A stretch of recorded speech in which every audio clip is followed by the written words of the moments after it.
No Filipino is a stranger to Dr. Jose Rizal's masterpiece, El Filibusterismo. And this man with us today is certainly not new to the novel's lead character, Don Simoun, as he will play the role for the 7th time. Roeder CamaՕag will tell us more about this. Good morning, Roeder. Good morning, Hillary. Thank you for being here. Oh, my pleasure. Oh my goodness. So 7th time. Yes. You've been playing this role since 98. 98. 98. Yes, I got to play that role in 98. Just once, and then again, I did that in 2006. How does it feel to be able to play it for that many times? You know, does each experience, is it different from the other? Yes, very different. Okay, tell us about that. I guess Don Simoun, that role is it's a difficult role. So I guess a lot of it is also when you age. You bring a lot to your acting, I guess. A lot of wisdom. Yes. You always find a different reading of a line. Right, yeah. right. But do you feel like, I've done this so many times, surely some parts of the acting, it feels rehearsed, but was it refreshing to you each time you played it? Yes, or? I make sure that every time I would always find a danger in playing that role. I guess the trick is not to be comfortable in a particular role. Wow, yeah, that's key. That's key. What do you feel is the most challenging thing about, you know, because I guess actors, they love being able to play a plethora of different roles, and but to be able to play something so frequently, what do you feel is the scariest part about it for you? The scariest part about it is really the language. Yes. Pag wow, nagkamali ka doon, then you will lose your audience, especially the students. The students now that they have a very short attention span. That's true. Yes, yeah. It's the challenge is always keeping them alive and interested. Engaged. Yes, engaged. Yes. What have you learned so far from being Don Simoun all those many times? I guess it made me appreciate Rizal and his brilliance and the sense of being Filipino. Yeah.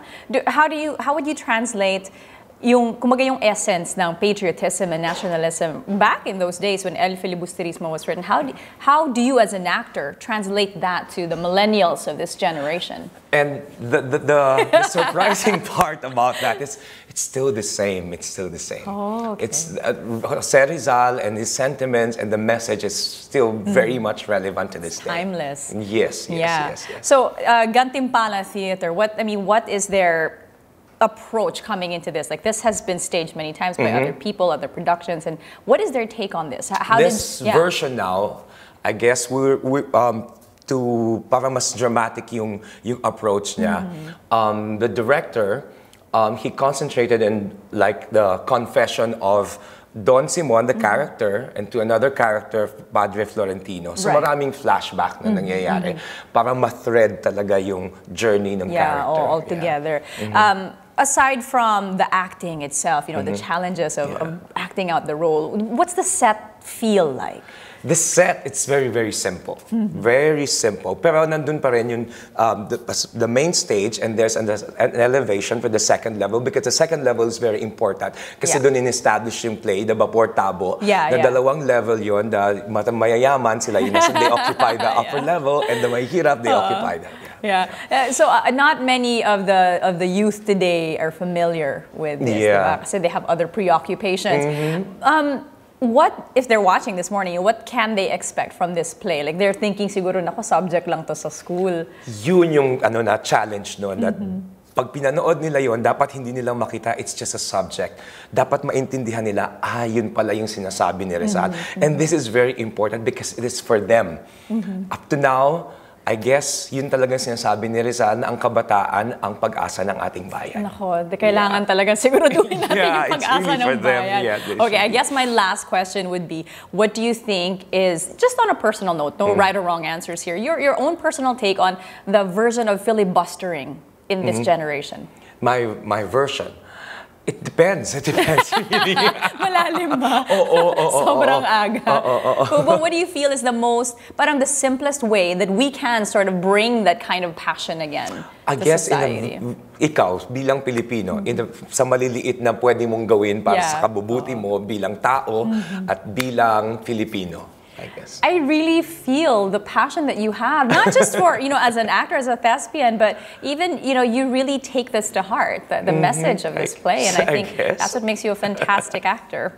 Thank you so much for being here this morning. Thank you very much. How do people get tickets to this, and when will it be showing? I think they're flashing the numbers of Gantimpala Theater Foundation. Yes. So they have We're opening tomorrow. Tomorrow, yes, at the AFP Theater. And then November 21 and 22 at the Star Theater. And then SM South Mall for those who live down south. Yes. November 28th, and then for tickets, you can call the number on the screen. Are you active on social media for people who want to follow your stage performances? It's a Facebook. Facebook. Not so much. But is your Facebook open for people to follow? Yes. Okay, so you just have to search for him. Very elusive naman. Well, it's good to see you, and for for you stopping by, we thank you so much. We wish you all the best, especially tomorrow for your opening. Thank you, Roeder, for being here. Thank you, Hillary. Thank you very much. Again, that was theater actor Roeder Camaòag, who will reprise his role as Don Simoun in Gantimpala Theater's El Filibusterismo.